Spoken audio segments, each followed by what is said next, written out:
अभी हमारे घर में भी हमारे दादाजी दादी जी जो अच्छे काम करके हम कहानी सुनाते हैं ना कि उन्होंने इतना अच्छा काम किया कि किसी की चुगली नहीं करना, किसी का गलत काम नहीं करना, सबको परायों को अपना समझना, ये कौन सिखा के जाते हैं? तो वैसा ही भगवान राम ने हमको सिखाया। और आप तो सब जानते हैं माताएं कि सीता माता जंगल में जब थी वनवास के समय, तो नित्य नियम कहानी सुनाते थे ना। किस किस को आती है? सीता माता राम जी को कहानी सुनाती थी रोज। और क्या सुनाती थी? तो चलो मैं याद दिला देता हूं टूटी फूटी जितनी मुझे याद है। वो कहते थे कि राम आए, लक्ष्मण आए और देश का पुजारी आए, आओ बैठो राम, रसोई जीमो राम, साल दुसाला ओढ़ो राम, माखन मिश्री खाओ राम, दही पता से खाओ राम, सबके घर खाली है भंडार भरो राम। ये सीता माता कहती थी। ऐसे हमारे आराध्य देव। अब एक बार सीता जी ये कहानी सुना रही, अब राम जी को आना जाना भी पड़ता था। तो सीता माता ने कि देखो आप दूर दूर इतना दूर मत जाओ कि मैं रोज ये कहानी, मेरे नियम लिया है कि जब तक मैं बाहर हूं अयोध्या से तब तक ये कहानी मैं रोज सुनाऊंगी 12 साल तक आप। और आप कहीं चले जाते हो इतनी दूर तो मैं कहानी किसको सुनाऊंगी? बोले नहीं रुक जाओ सीता माता, आप चिंता मत करो, केवल अपना ही भंडार नहीं भरना है, ये बाकी माताएं बेटी इनका भी भंडार भरना है। तो फिर क्या है? बोले पंगत पे जाती हो ना? तो क्या हाँ, तो वहां जाना और जो भी पानी लेने आए उनको कहानी सुनाना। अब एक माता जी आ गई थी, भाभी जी बढ़िया अच्छी चुनरी साड़ी वाड़ी ओढ़े हुए, सोने का घड़ा, पहले सब धन धान्य संपन्न था, राम राज्य था।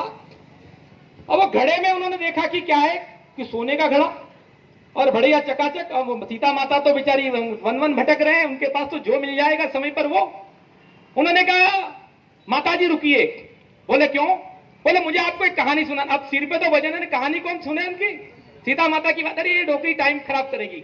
और वो चल दी। बोले नहीं मेरे को काम है। वो घर पहुंची तो सासू माँ देख रही कि उसकी साड़ी जो अच्छी चुनरी थी वो फटी मेली टूटी जैसी लग रही है। जो सोने का घड़ा सिर पे था वो मिट्टी का घड़ा हो गया। तो सासू माँ ने कि ये सब क्या करके आई, किसका दोष लेके आई कि सोने का घड़ा मिट्टी का हो गया? बोले माता जी मैंने तो कुछ भी नहीं करा, पर वहां पंगत पे एक कोई माँ बैठी है और वो माँ ने मुझे कहा कहानी सुन लो, मैंने कहानी नहीं सुनी। तो सासू माँ ने फिर वो सी चकाचक चुनरी ओढ़ी, अपना घड़ा लिया और पहुंच गई।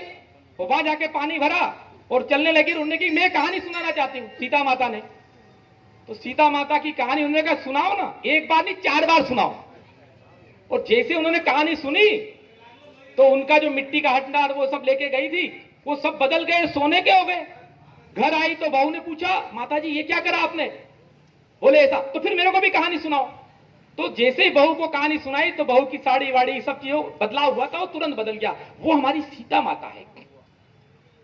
ऐसी सीता माता की कहानी। और ऐसे सीता माता के प्रभु राम का मंदिर बनने जा रहा है। पर मंदिर बनने में आप सोचो कि कितना संघर्ष हुआ होगा। तो सबसे पहले जब मंदिर के लिए, आप में से बहुत सारे लोग जहां खड़े होंगे जो कार सेवा में गए होंगे, हाथ खड़ा कर देंगे एक बार। है एक ही है, बाकी लोग अंदर होंगे कि बाहर होंगे। तो कार सेवा क्यों हुई? तो तय किया, अभी तो सब चीजें अपने सकारात्मक है, पर राम जी के लिए जाना तो ये कहा गया कि भैया वहां कोई आने नहीं देगा, कोई जाने नहीं देगा, राम जी का मंदिर बनाना है। तो कार सेवाएं हुई। मैं केवल आपको एक कार सेवा का छोटा वर्णन, क्योंकि मैं आपकी आत्मा को दुखी नहीं करना चाहता हूं। अब तो खुशी का दिन है, संघर्ष का काल खत्म हो गया है, सकारात्मक काल आ गया है, मानवता के उद्धार का काल आ गया है। पर आप याद करो कि भगवान राम के लिए जो लोग गए लड़ने 1999 की कार सेवा में, तो जब कार सेवा में जाते थे कि हमारा मंदिर है, तो घर में 12वां 13वां करके जाते थे, क्योंकि फिर वापस आएंगे इसकी गारंटी नहीं। और आप याद करो वो समय आज भी जब ध्यान में आता है तो मन घबराहट में हो जाता है कि ऐसे राम के लिए कितने लोगों ने बलिदान दिया, कि कितनी माताओं की मांग उजड़ गई, कितनी माताओं ने अपने बेटे खो दिए, कितनी बहनों ने अपने भाई खो दिए, लाशों के ढेर हो गए थे। 1992 में फिर कार सेवा शुरू हुई। नंदी महाराज निकल जाएंगे, आराम से जाएंगे। ये शुभ संकेत है, भगवान शिव का वाहन, वो चले जाएंगे। 1992 में फिर कार सेवा हुई, जिसको आपको सबको पता होगा कि 6 दिसंबर 1992 को वो कलंक खत्म हो गया। और कलंक खत्म हो गया, उसके बाद भी फिर क्योंकि न्यायालय में मामला गया, हम कोर्ट को मानते हैं, हम न्यायालय को मानते हैं, हम संविधान को मानते हैं, तो कोर्ट में जब बात गई तो सामने वाले पक्ष ने आपत्ति की कि नहीं, भगवान राम का मंदिर नहीं है। और अपने पक्ष ने बात रखी श्री राम जन्मभूमि न्यास ने कि मंदिर है। तो हाई कोर्ट ने जजमेंट दिया कि चलो ये तो आप मिल बांट के कर लो कि 2.77 एकड़ जमीन में से एक हिस्सा इनको दे दे, एक हिस्सा उनको दे दे, एक हिस्सा इनको दे दे। तो हमारे पूज्य संतों ने कहा नहीं, हम एक एक हिस्सा नहीं करेंगे, ये तो पूरी जमीन भगवान राम की है, भगवान राम लला की है, हम इसमें कम क्यों लेंगे। तो फिर सुप्रीम कोर्ट में गए। तो सुप्रीम कोर्ट ने कहा कि हम ऐसे कैसे कहते कि आपका मंदिर है। तो बोले खुदाई कराओ। तो खुदाई कराई। खुदाई में जो 4 अधिकारी होते थे, तो एक मुस्लिम अधिकारी भी होता था, ताकि झूठी बात ना आए सामने, उनका भी पक्ष रहे कि सही न्याय क्या है। और खुदाई हुई तो खुदाई में भगवान राम के मंदिर के साक्ष्य ने मूर्तियां मिली, खंबे मिले, असंख्य सबूत मिले। अब उन सबूतों के आधार पर सुप्रीम कोर्ट ने निर्णय दिया कि यह भूमि पूर्णतः भगवान राम की है, और जब भगवान राम की भूमि है तो भगवान राम का मंदिर है और मंदिर बनेगा, उसको कोई नहीं रोक सकता। अब सारे पक्षों ने कहा था कि जब न्यायालय का निर्णय आएगा वो हम सबको मान्य होगा। जब 2 लोग लड़ रहे हैं, कोर्ट में गए, अब कोर्ट ने निर्णय कर दिया हमारे पक्ष में, तो फिर आपको भी मान्य है। तो बाबरी मस्जिद एक्शन कमेटी या जो भी है, सबको भी, पूरे देश को फैसला मान्य हुआ। अब इसके बाद कोई झगड़ा बचता है क्या? अब तो झगड़े की बात खत्म है, अब तो भाईचारे की बात आ जाना चाहिए कि हमने सबने कोर्ट की बात मान ली, हमने भी मानी, आपने भी मानी। अब आता है विषय कि भगवान राम का मंदिर बनना है।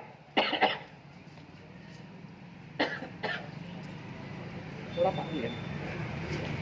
तो भगवान राम का मंदिर बनना है, तो वो कौन बनाएगा? देखिए, ये मंदिर किसने बनाया है? लाल माता का मंदिर किसने बनाया? सरकार ने बनाया कि आपने बनाया? किसने बनाया? गांव वालों ने मिलकर बनाया नहीं। तो भैया, हमारे भगवान राम का मंदिर कौन बनाएगा? हम सब मिलकर बनाएंगे। कोर्ट ने सरकार को कहा कि इसका एक ट्रस्ट बना दो। तो श्री राम जन्मभूमि तीर्थ क्षेत्र के नाम से एक न्यास यानी एक समिति बना दी।